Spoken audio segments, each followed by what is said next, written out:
ಲಿಂಗಾಯ ನಮಃ.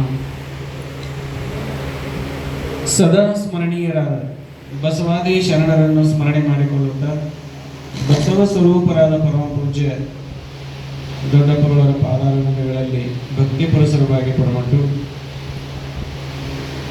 ನಂದಿ ಕೂಗು ಸಂಘಟನೆ ಮತ್ತು ಪುನರ್ವೈಭವ ಸಂಘಟನೆ ಈ ಸಹಯೋಗದಲ್ಲಿ ಜೋಡೆತ್ತಿನ ಕೃಷಿಕರು ಉಳಿಯದಿದ್ದರೆ ಸಂವಿಧಾನ ಉಳಿದೀತೆ ಈ ಅಭಿಯಾನವನ್ನು ಬಸವ ಕಲ್ಯಾಣ ಪರುಷಗಟ್ಟೆಯಿಂದ ಪ್ರಾರಂಭ ಮಾಡಿ ಬಸವಣ್ಣನವರ ಐಕ್ಯ ಕ್ಷೇತ್ರವಾದಂಥ ಕೂಡಲ ಸಂಗಮದಲ್ಲಿ ಇದರ ಸಮಾರೋಪ ಸಮಾರಂಭದ ಅಧ್ಯಕ್ಷತೆಯನ್ನು ವಹಿಸಿದ ನಮ್ಮ ಹಿರಿಯ ಅನುಭಾವಿಗಳಾದಂಥ ಪೂಜ್ಯ ಜಿ ಪಾಟೀಲ್ ಶರಣರಲ್ಲಿ ಭಕ್ತಿಯಿಂದ ಶರಣರು ಮತ್ತು ನಮ್ಮ ಬಸವೇಶ್ವರ ವೀರೇಶ್ವರ ವಿದ್ಯಾವರ ಸಂಘದ ಕ್ರಿಯಾಶೀಲ ಗೌರವ ಕಾರ್ಯದರ್ಶಿಗಳಾದಂಥ ಶ್ರೀಯುತ ಮಹೇಶ್ ಅತನಿ ಶರಣರಲ್ಲಿ ಮತ್ತು ನಂದಿ ಕೂಗು ಅನ್ನುವಂಥ ಒಂದು ಸಂಘಟನೆಗೆ ಒತ್ತು ಕೊಟ್ಟು ಸಿದ್ದೇಶ್ವರ ಅಪ್ಪ ಅವರು ಹೇಳಿದಂಥ ಅಪ್ಪಣೆಯನ್ನು ಭಾಳ ಶಿರಸಾವಹಿಸಿ ಆ ಸಂಘಟನೆಯನ್ನು ಪುನರ್ಜೀವನಗೊಳಿಸ್ತಕ್ಕಂಥ ಪೂಜ್ಯರಾದ ಸೋಮಲಿಂಗ ಪಾಟೀಲ್ ಶರಣರಲ್ಲಿ ಅದೇ ಒಂದು ದಾರಿಯಲ್ಲಿ ನಮ್ಮ ಬಸವರಾಜ್ ಬಿರಾದಾರ್ ಸರ್ ಕೃಷಿ ಅಧಿಕಾರಿಗಳವರು ಅವರು ಈ ಸಂಘಟನೆಯನ್ನು ಎತ್ತಿಕೊಂಡು ನಾಡಿ ತುಂಬ ಜಾಗೃತಿಯನ್ನು ಮೂಡಿಸುವಂಥ ಬಿರಾದಾರ್ ಸರಲ್ಲಿ ಮತ್ತು ನಮ್ಮ ನಾಗರಾಜ್ ನಾಡಗೌಡ ಶರಣರಲ್ಲಿ ಪುನರ್ವೈಭವ ಸಂಸ್ಥೆಯ ಕ್ರಿಯಾಶೀಲ ಅಧ್ಯಕ್ಷರಾದಂಥ ಶ್ರೀಯುತ ಆಕಾಶ್ ಮೊಳಕೇರಿ ಶರಣರಲ್ಲಿ ಅವರು ನಮ್ಮ PUC ಕಾಲೇಜಿನ ಚೌಲಾಗುರುಗಳಲ್ಲಿ ಇಲ್ಲಿ ನಡೆದ ಎಲ್ಲ ಪೂಜ್ಯ ರೈತರಲ್ಲಿ ಪೂಜ್ಯ ತಾಯಿಗರಲ್ಲಿ ಭಕ್ತಿ ಶರಣಾರ್ಥಿಗಳಲ್ಲಿ ಇದೊಂದು ದೇಶವನ್ನು ಉಳಿಸುವಂಥ ಒಂದು ಚಿಂತನೆ ಇದು. ಈ ಚಿಂತನೆಗೆ ಜನ ಬರಂಗಿಲ್ಲ. ಅವರು ಮತ್ತೆ ಬರೋದು ದೊಡ್ಡ ದೊಡ್ಡ ರೂಪಕ ನಾಟಕ ವೈಭವ ನೃತ್ಯ ಹಿಂಗಿದ್ರೆ ಜನ ಜಗ್ಗ ಬಂದುಬಿಡ್ತಾರೆ. ನಿಮಗೆ ದೇಶ ಉಳಿಸ್ತೇವೆ, ರೈತಪ್ಪ ಉಳಿಸ್ತೇವೆ, ನಿಮ್ಗೆ ನೆಲ ಉಳಿಸ್ತೇವೆ ಬಂದ್ರೆ ಯಾವತ್ತೂ ಹಿಂಗೆ ಬಂದತ್ತಿದೆ, ಜಗತ್ತು ಹಿಂಗೆ ಬಂದತ್ತಿದೆ. ಅದಕ್ಕೆ ಇವತ್ತೊಂದು ದೊಡ್ಡ ಸಂಘಟನೆಯಾಗಿ ಜೋಡೆತ್ತಿನ ಕೃಷಿಕರನ್ನು ತಯಾರು ಮಾಡೋದು. ಒಂದು ಮಾತು ಹೇಳೋದು ಅಂತಂದರೆ, ನಮ್ಮ ಭೂಮಿಯಲ್ಲಿ 2 ಎತ್ತಿದ್ದು ಅಂತಂದರೆ ಸ್ವಾವಲಂಬಿ ಬದುಕನ್ನು ನಾವು ಬದುಕಲಿಕ್ಕೆ ಸಾಧ್ಯ ಇತ್ತು. ಪರಾವಲಂಬಿ ಬದುಕಿನಿಂದ ನಾವು ಹೊರಗಡೆ ಬರಬೇಕು ಅಂತಂದರೆ ನಾವು ಕೃಷಿ ಕುಟುಂಬವನ್ನೇ ಅವಲಂಬನೆ ಆಗಬೇಕು. ಕೃಷಿ ಕುಟುಂಬ ಅಂದರೆ ಪರಿಪೂರ್ಣ ಕುಟುಂಬ ಅಂದ್ರೆ 1-2 ಎತ್ತು, 1-2 ಆಕಳ, 1-2 ಎಮ್ಮೆ ಇಲ್ಲೇನು ಇಟ್ಕೊಂಡಿರ್ತೇವೆ ಇದು ಪರ್ಫೆಕ್ಟ್ ಕೃಷಿ ಕುಟುಂಬ. ಇದು ಇಷ್ಟು ಇಟ್ಕೊಂಡ್ವಿ ಅಂತಂತಂದ್ರೆ ಇಡೀ ನಮ್ಮ ಕುಟುಂಬ ಸ್ವಾವಲಂಬಿ ಕುಟುಂಬ ಆಗತ್ತೆ ಮತ್ತು ಆರೋಗ್ಯವಂತ ಕುಟುಂಬ ಆಗತ್ತೆ. ಈ ಮೊನ್ನೆ ಡೀಸೆಲ್ ಸಿಗಲಿಲ್ಲ ಅಂತ, ಗ್ಯಾಸ್ ಸಿಗಲಿಲ್ಲ ಅಂತ ಎಷ್ಟೋ ಕೊಂಡ ಹೋಟೆಲ್ಗಳು ಬಂದಾದ್ರು, ಎಷ್ಟೋ ಕೊಂಡ ಅಡುಗೆ ಮಾಡೋರು ಬಂದಾದ್ರು. ಯಾಕೆ? ಪರಾವಲಂಬಿ ಜೀವನ.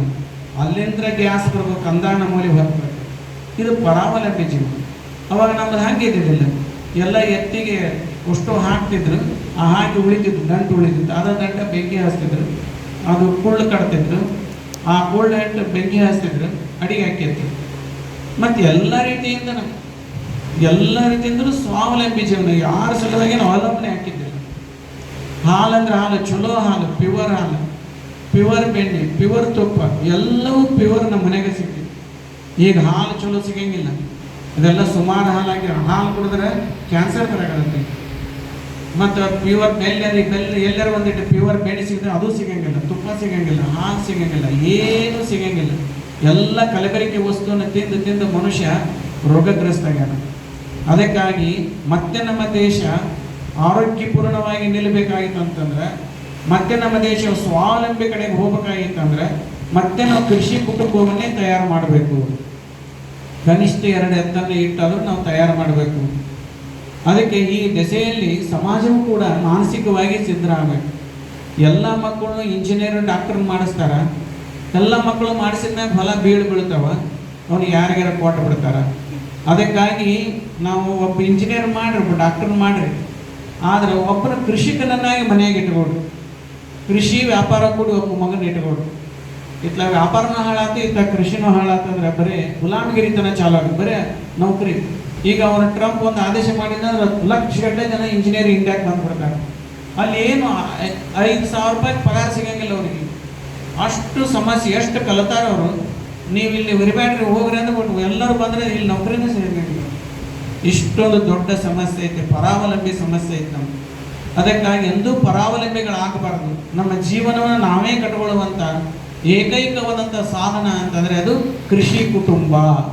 ಅಲ್ಲೇ ಒಂದಿಷ್ಟು ಹಣ್ಣು ಹಚ್ಕೊಂಡ್ರೆ, ಅಲ್ಲೇ ಒಂದಿಷ್ಟು ಗಿಡಗಳನ್ನ ಹಚ್ಕೊಂಡ್ರೆ, ತೆಂಗಿನ ಗಿಡ, ಹಣ್ಣಿನ ಗಿಡ, ಮನೆ ತುಂಬ ಹಣ್ಣು ಹಾಕವ, ಎಲ್ಲಿನೂ ಹೊರಗೆ ತಗೊಳ್ಳುವಂಥ ಅವಶ್ಯಕತೆ ಬರೋಂಗಿಲ್ಲ.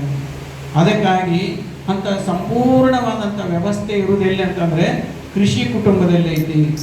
ಅದಕ್ಕಾಗಿ ನಮ್ಮ ದೇಶ ಏನೈತಲ್ಲ ಒಂದು ದೊಡ್ಡ ಪಾಲಿಸಿ ಮಾಡಬೇಕು, ಒಂದು ದೊಡ್ಡ ಪಾಲಿಸಿ ಮಾಡಬೇಕು. ಯಾವ ಯುವಕ ತಾನು ಕೃಷಿ ಮಾಡ್ತೇನೆ ಅಂತ ಬರ್ತಾನೆ, ಆ ಯುವಕನಿಗೆ ಭೂಮಿ ಇರಲಿಲ್ಲ ಅಂದರೆ ಸುಮಾರು ಒಂದು 5 ಎಕರೆ ಭೂಮಿಯನ್ನು ಕೊಡಬೇಕು. ಅವನು 5 ಎಕರೆ ಭೂಮಿ ಕೊಟ್ಟು ಅದನ್ನು ಉಳಲಿಕ್ಕೆ ಏನು ಬೇಕೋ ಬಂಡವಾಳ ಅಂತ ರೊಕ್ಕ ಕೊಡೋದು ಬೇಕಾಗಿಲ್ಲ. ಏನು ಸಾಮಾನುಗಳು ಬೇಕು, ಏನೇನು ಸಸಿ ಬೇಕು, ನೀರು ಬೇಕು, ಅದಕ್ಕೇನೋ ಬೋರ್ ಹೊಡಿಸ್ಬೇಕು, ನೀರಿನ ವ್ಯವಸ್ಥೆನ ಮಾಡಿ ಇಷ್ಟು ಮಾಡಿ ಅವನಿಗೆ ಸರಿಯಾಗಿ ಕೊಟ್ಟುಬಿಟ್ರೆ, ಬೇಕಂದ್ರೆ ಒಂದು 3 ತಿಂಗಳು ಟ್ರೈನಿಂಗನ್ನು ಕೊಡ್ಬೇಕು. ನಮ್ಮ ಆಕಾಶ ಅಂತ ಅವ್ರು ಹೊಲಕ್ಕೆ ಕಳಿಸ್ಬೇಕು ಟ್ರೈನಿಂಗ್ ಕೊಡಿಸಕ್ಕೆ. ಹಿಂಗೆ ಕೊಡಿಸ್ಬಿಟ್ರೆ ಆ ವ್ಯಕ್ತಿ 5 ಎಕರೆ ಭೂಮಿಯಲ್ಲಿ ತಾನು ಒಬ್ಬನೇ ಬೇಕಾದ್ರೆ ಗಂಡ ಹೆಂಡತಿ ಕೂಡನೇ ಒಂದು ಕುಟುಂಬ ಅಲ್ಲಿ ಸರಿಯಾಗಿ ನಿಂತ ಮಾಡಿದರೆ ರಾಷ್ಟ್ರದ ಉತ್ಪನ್ನ ಜಾಸ್ತಿ ಆಗೈತಿ.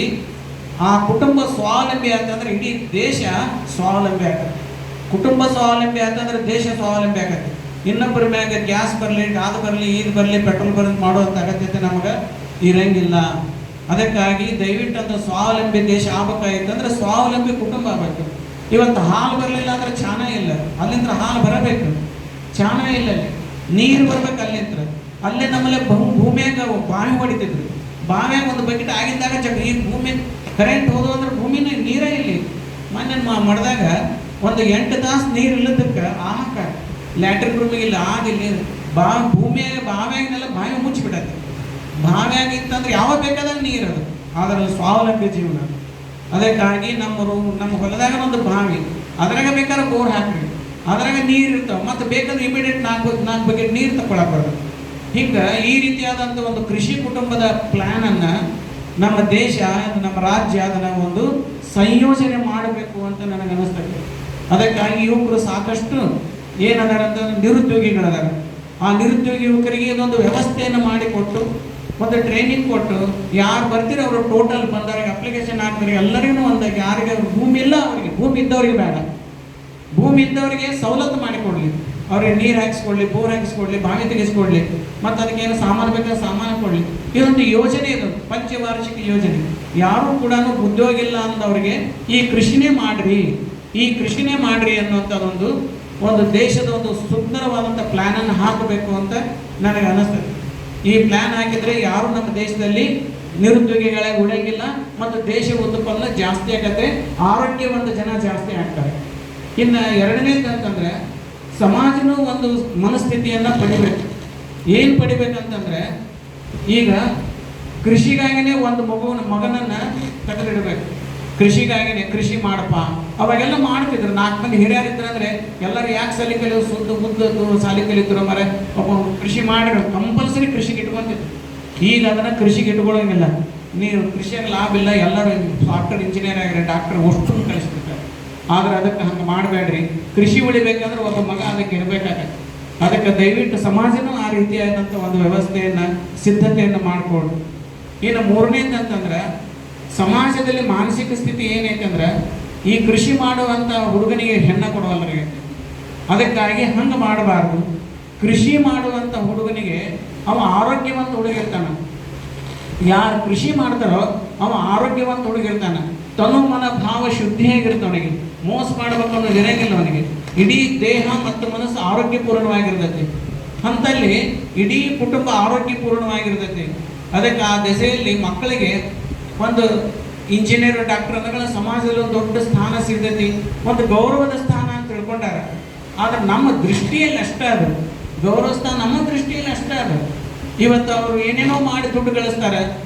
ಆದ್ರೆ ಅದನ್ನ ಗೌರವ ಸ್ಥಾನ ಅಂತ ಹೆಂಗೆ ನಾವು ಪರಿಗಣಿಸ್ಬೇಕು ಹೇಳ್ರಿ? ಅದನ್ನೆಲ್ಲ ಮಾತಾಡಿದ್ರೆ ಮತ್ತೆ ಕಷ್ಟ ಆಗ್ತಾವೆ. ಅದಕ್ಕಾಗಿ ಇಲ್ಲಿ ಪ್ರಾಮಾಣಿಕವಾಗಿ ದುಡಿತಾನವೆ. ಪ್ರಾಮಾಣಿಕತೆ ಅಂತ ವ್ಯಕ್ತಿಗೆ ಗೌರವದ ಸ್ಥಾನ ಇಲ್ಲವ. ಹೆಂಗೆಂಗೋ ದುಡಿತಕ್ಕಂಥ ವ್ಯಕ್ತಿಗೆ ಗೌರವದ ಸ್ಥಾನ ಇದೆ. ಅದಕ್ಕೆ ಪ್ರಾಮಾಣಿಕವಾಗಿ ದುಡಿತಕ್ಕಂಥ ವ್ಯಕ್ತಿ ಗೌರವದ ಸ್ಥಾನವನ್ನು ಸಮಾಜ ಕೊಡಲಿಕ್ಕೆ ಮಾನಸಿಕ ಸಿದ್ಧರಾಗಬೇಕು.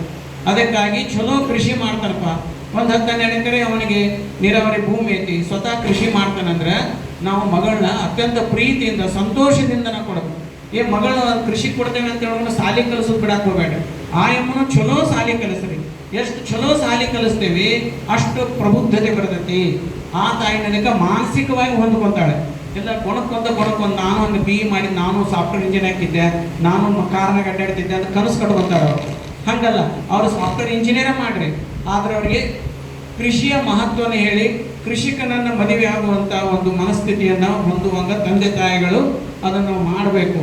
ಅದಕ್ಕೆ ಆ ದೆಸೆಯಲ್ಲಿ ಹಿಂಗೆ ಒಂದು ವ್ಯವಸ್ಥೆ. ಈಗ ಯಾಕೆ ಕೃಷಿ ಮಾಡೋಲ್ಲ ಅಂದ್ರೆ ಹೆಣ್ಣು ಕೊಡುವಲ್ಲ ಅಂತ ತಿಳ್ಕೊಂಡು ಹೇಳಿ ಬ್ಯಾಂಕ್ನಾಗ ಪ್ಯೂನ್ ಆದ್ರೂ ಪರವಾಗಿಲ್ಲ, ಆ ಬ್ಯಾಂಕ್ನಾಗ ಒಂದು 5 ಲಕ್ಷ 10 ಲಕ್ಷ ರೊಕ್ಕ ಕೊಟ್ಟು ಆ ಬ್ಯಾಂಕ್ನಾಗ ಪ್ಯೂನ್ ಅಂತ ನೌಕರಿ ತಗೊಂತಾರ. ಆ ನಂತರ ನಾವು ಬ್ಯಾಂಕ್ನಾಗ ಅದಂದ್ರೆ ನಮ್ಮ ಹುಡುಗ ಅಂತ ಅಂದ್ರೆ ಒಂದು ಹೆಣ್ಣು ಕೊಟ್ಬಿಡ್ತಾರೆ. ಆ ಬ್ಯಾಂಕ್ನಾಗ ಒಂದು 10,000 ರೂಪಾಯಿ ಪಗಾರ ಇರಂಗಿಲ್ಲ, 10 ಲಕ್ಷ ರೂಪಾಯಿ ಅದಕ್ಕೆ ಇದು ಡೊನೇಷನ್ ಕೊಟ್ಟಿರ್ತಾರೆ. ಆದರೂ ಬ್ಯಾಂಕ್ನ ನೌಕರಿ ಅದನ್ನು ಹೆಣ್ಣು ಕೊಡ್ತಾರೆ. ಇದು ಒಂದು ದಡ್ಡತನ ಅಂತ ನನಗೆ ಅನಿಸ್ತೈತಿ. ಅದಕ್ಕಾಗಿ ಹಂಗೆ ನಾವು ಮಾಡಬಾರ್ದು. ಅದಕ್ಕೆ ನೌಕರಿ ಮಾಡೋನಿಗೆ ಹೆಣ್ಣು ಕೊಡ್ತೇನೆ ಅನ್ನೋದೇನೈತಲ್ಲ, ಅದು ಇರಬಾರ್ದು. ಅವು ನೌಕರಿ ಮಾಡುವಾಗ ಹೆಣ್ಣು ಕೊಟ್ಟರೆ ಆ ಹೆಣ್ಮಗಳು ಏನದಲ್ಲ ಮಗಳಿಗೆ ದೌಡ ಜಡ್ ಹತ್ತಿ ಬಿಡ್ತಾವೆ, ಶುಗರು BP ದೌಡ ಹತ್ತಿ ಬಿಡ್ತಾವೆ. ಕೆಲಸನೇ ಇರಂಗಿಲ್ಲ ಮನೆಯಾಗ, ಬರೇ ಚಿಪ್ಸ್ ತಿನ್ಕೊಂಡು ಮತ್ತೆ ಸಿಟಿಯಾಗೇನು ಬರೀ ಚಿಪ್ಸ್ ತಿನ್ನೋದು, ಪಾನಿಪುರಿ ತಿನ್ನೋದು, ಮತ್ತು ಗೋಬಿ ಮಂಚೂರಿ ತಿನ್ನೋದು ಇದನ್ನ ಮಾಡ್ತಾರೆ. ಮಾಡಿದ 30-35 ವರ್ಷದೊಳಗೆ ಶುಗರು BP ಎಲ್ಲ ಹಾಕಿಬಿಡ್ತಾವೆ. ಮತ್ತು ಇಡೀ ಆಯುಷ್ಯ ತುಂಬ ದವಾಖಾನೆಗೆ ಹೋಗೋದೈತಿ. ಆಯುಷ್ಯ ತುಂಬ ದಿನ ತಿಂಗಳ 5-6 ಸಾವಿರ ರೂಪಾಯಿ ಖರ್ಚು ಮಾಡೋದೆ. ಅದಕ್ಕೆ ಅದ ಹೆಣ್ಮಗಳು ಕೃಷಿ ಮಾಡಿದರೆ, ಕೃಷಿ ಮಾಡಿ 80 ವರ್ಷ ಆದರೂ ಕೂಡ 18 ವರ್ಷದ ಹೆಣ್ಮಗಳ ತೆಗಿರ್ತಾರೆ. ಒಂದು ದಿವಸ ದವಾಖಾನೆಗೆ ಹೋಗಿಲ್ಲ, ಒಂದು ಔಷಧ ತಗೊಳ್ಳಲ್ಲ, ಒಂದು ತಲೆನೂ ಇರಂಗಿಲ್ಲ. 80 ವರ್ಷ ಆದರೂ ಸಣ್ಣ ಹುಡುಗಿ ಕೆಲಸ ಮಾಡಿದಾಗ ಹೊಲದಾಗ ಮನೆಯಾಗ ಎಲ್ಲ ನೀಟಾಗಿ ಕೆಲಸ ಮಾಡಿ. ಆರೋಗ್ಯ ಮುಖ್ಯನೋ ಇದು ಮುಖ್ಯನೋ? ಅದಕ್ಕಾಗಿ ಈ ಮಹತ್ವವನ್ನು ಹೆಣ್ಣು ಮಕ್ಕಳಿಗೆ ನಾವು ತಿಳಿಸ್ಕೊಡ್ಬೇಕು ಅಂತ ಅನಿಸ್ತೈತಿ. ಈ ಒಂದು ಸಿಲೆಬಸ್ಸನ್ನು, ಈ ಒಂದು ವಿಷಯವನ್ನು ಹೆಣ್ಣು ಮಕ್ಕಳ ಸಲುವಾಗಿಯೇ ಪಠ್ಯ ಪುಸ್ತಕದಲ್ಲಿನೇ ಇದನ್ನು ನಾವು ತೊಗೊಂಬರ್ಬೇಕು. ಇದನ್ನು ವಿಷಯವನ್ನು ನಾವು ನಮ್ಮ ಮಕ್ಕಳು ಹೆಂಗೆ ನಾವು ತಯಾರು ಮಾಡಬೇಕಂತ ಯೋಜನೆ ಐತೆ. ಆ ಯೋಜನೆಯನ್ನೇ ಪಠ್ಯ ಪುಸ್ತಕದಲ್ಲಿ ನಾವು ತಯಾರು ಮಾಡಬೇಕು. ತಯಾರು ಮಾಡಿದ್ರೆ ಏನಾಗತ್ತೆ ಅಂದರೆ ಶಾಲೆಯಲ್ಲೇ ಮಕ್ಕಳು ತಯಾರಾಗಿಬಿಡ್ತಾರೆ. ಅದಕ್ಕಾಗಿ ಮನಸ್ಥಿತಿ ತಯಾರಾಗತ್ತೆ. ಅದಕ್ಕಾಗಿ ಹಿಂಗೆ ಮಾಡಬೇಕು ಅಂತ ನನಗೆ ಅನಿಸ್ತೈತಿ. ಅದಕ್ಕೆ ಈ ದೇಶದಲ್ಲಿ ಸರ್ಕಾರದ ಹೆಲ್ಪ್ ಭಾಳ ಬೇಕಾಗತ್ತೆ. ಸರ್ಕಾರದ ಹೆಲ್ಪ್ ಭಾಳ ಬೇಕಾಗತ್ತೆ. ಯೋಜನೆ ಮಾಡೋದ್ರಲ್ಲಿ ಸರ್ಕಾರದ ಹೆಲ್ಪ್ ಭಾಳ ದೊಡ್ಡದೈತಿ. ಅದಕ್ಕೆ ಕೃಷಿ ಕುಟುಂಬ ಯೋಜನೆ ಒಂದು ಯೋಜನೆಯನ್ನು ಮಾಡಲಿ. ಅದರ ಜೊತೆಗೆ ಹೆಣ್ಣು ಮಕ್ಕಳಿಗೆ ಮಾನಸಿಕ ಸ್ಥಿತಿ ತಯಾರು ಮಾಡಲಿ. ಸಮಾಜದ್ದು ಒಂದು ಗಂಡ ಮಗನನ್ನು ಈ ಕೃಷಿಗಾಗಿ ಮೀಸಲಿರಲಿ. ಅದಕ್ಕೆ ಹಿಂಗೆ ಮಾಡಿದ್ವಿ ಅಂತಂದ್ರೆ ಕೃಷಿ ಉಳಿತೈತಿ ಅಂತ ನನಗೆ ಅನಿಸ್ತೈತಿ. ಅದರಲ್ಲಿ ನಮ್ಮ ಮಾಡೆಲ್ ಯಾರು ಅಂತಂದರೆ ನಮ್ಮ ಆಕಾಶ್. ಆಕಾಶ್ ಅಂದರೆ ಸಾಮಾನ್ಯ ವ್ಯಕ್ತಿ ಅಲ್ಲ. ಆಕಾಶ್ ಅಂದರೆ ಫಾರಿನ್ದಾಗ MS ಡಿಗ್ರಿ ಮಾಡ್ಯಾರ. MS ತಿಂಗಳಿಗೆ 5 ಲಕ್ಷ ರೂಪಾಯಿ ಪಗಾರ, 5 ಲಕ್ಷ ರೂಪಾಯಿ ಪಗಾರ. ಮತ್ತು ಅದು ಹೊರಗೆ ಹೋದ್ರೆ 1 ಕೋಟಿಗಟ್ಟಲೆ ಪ್ಯಾಕೇಜ್ ಇರ್ತವೆ ಹೊರಗಡೆ ಹೋದ್ರೆ. ಇಲ್ಲಿ ಇಂಡಿಯಾದಾಗನ ತಿಂಗಳಿಗೆ 5 ಲಕ್ಷ 6 ಲಕ್ಷ ರೂಪಾಯಿ ತಿಂಗಳಿಗೆ ಪಗಾರ. ಆದ್ರೆ ಬಹಳ ತತ್ವನಿಷ್ಠರು ಮತ್ತು ಬಹಳ ಸಾತ್ವಿಕರು. ಇನ್ನೊಂದು ಇರಿಬಿಗೆ ಸಹಿತನೂ ಆಗಬಾರ್ದಂಥ ವ್ಯಕ್ತಿ. ಅಷ್ಟು ಸೂಕ್ಷ್ಮವಾದಂಥ ಜೀವಿ ಅದು. ಅವರು ಈ ದೇಶದ ಪರಿಸ್ಥಿತಿಯನ್ನು ನೋಡಿ ಇದೆಲ್ಲ ಕೆಡ್ತತ್ತಿದ್ದು ನಾನೊಂದು ಮಾಡೆಲ್ ಆಗಿ ನಾ ಕೃಷಿಯನ್ನು ಮಾಡಿ ತೋರಿಸ್ಬೇಕು ಅಂತ ಹೇಳ್ಕೊಂಡು ಹೇಳಿ ಆ ನೌಕರಿಗೆ ರಾಜೀನಾಮೆ ಕೊಟ್ಬಿಡ್ತಾರೆ. ರಾಜೀನಾಮೆ ಕೊಟ್ಟು ಅವ್ರ ತಂದೆಯವರಿಗೆ ಹೇಳಿ, ತಂದೆಯವರ ಮನವೊಲಿಸಿ ಅವರಿಗೆ ಒಂದು 15 ಎಕರೆ ಜಮೀನು ತಗೊಂಡು ಅಲ್ಲಿ ಕೃಷಿ ಮಾಡ್ತಾರೆ. ಎಲ್ಲ ಬಹುಬೆಳೆ ಕೃಷಿ, ಎಲ್ಲ ಥರದ ಹಣ್ಣು, ಎಲ್ಲ ಥರದ ತರಕಾರಿ, ಎಲ್ಲ ಥರದ ಕಾಳುಗಳು. ಯಾವಾಗಲೂ ತಿಂಗಳ ಬೆಳೆ, 3 ತಿಂಗಳ ಬೆಳೆ, 1 ವರ್ಷದ ಬೆಳೆ, 20 ವರ್ಷದ ಬೆಳೆ, ಹೀಗೆಲ್ಲ ಯಾವಾಗಲೂ ರೈತನಿಗೆ ಏನಾಗಿರೋ ದುಡ್ಡಿನ ಕೊರತೆ ಆಗಿರಬಾರ್ದು. ದುಡ್ಡಿನ ಕೊರತೆ 20 ವರ್ಷದ ಬೆಳೆ ಅಂದರೆ ಸಾಗವಾನಿ ಗಿಡ ಹಾಕಿಬಿಡು ಸುತ್ತಲೆಲ್ಲ. ಸಾಗವಾನಿ ಸಾವಯವ ಮಾಡ್ಯಾರ, ಎಲ್ಲ ಸಾವಯವ, ಅಷ್ಟು ಸಾವಯವ ಮಾಡ್ಯಾರ ಅವರು.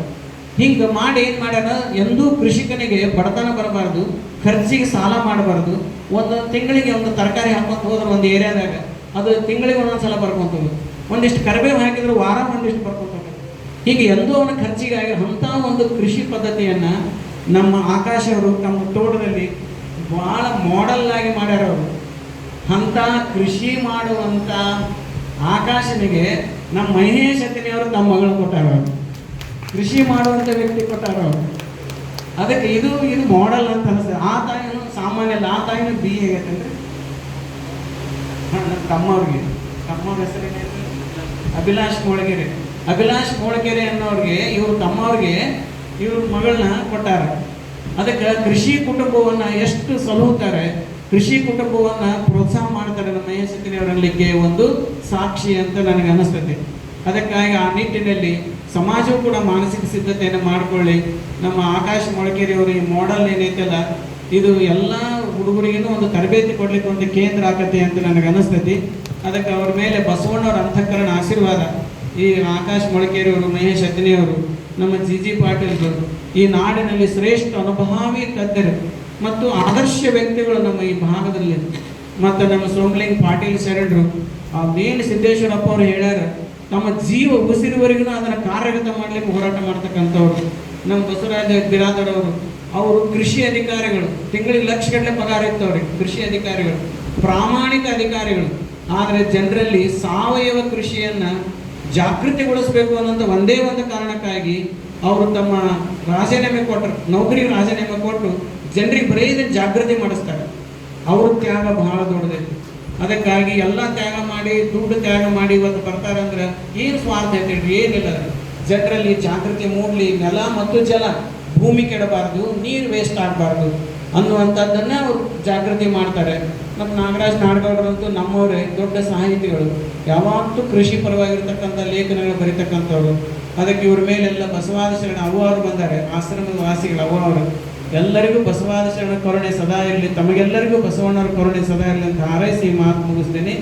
ದಯವಿಟ್ಟು ತಪ್ಪು ತಿಳ್ಕೊಬೇಡ್ರಿ. ನನಗೆ ಮತ್ತೀಗ ಇಂಗಳಿಗೆ ಗ್ರಾಮ ಅಂತ ಐತಿ ಇಳಕಲ್ ಅಂತೇಳಿ, ಅಲ್ಲೊಂದು ಮಹಾಂತ ಜೋಡಿಗೆ ಕಾರ್ಯಕ್ರಮ ಐತಿ. ಅದಕ್ಕೆ ಅವ್ರ ಕಾಯಕತ್ತರ ನನಗೆ ಅಪ್ಪಣೆ ಕೊಡ್ರಿ ಅಂತ ತಮ್ಮಲ್ಲಿ ವಿನಂತಿಯನ್ನು ಮಾಡ್ಕೊಂಡು ಈ ಮಾತು ಮುಗಿಸ್ತೀನಿ.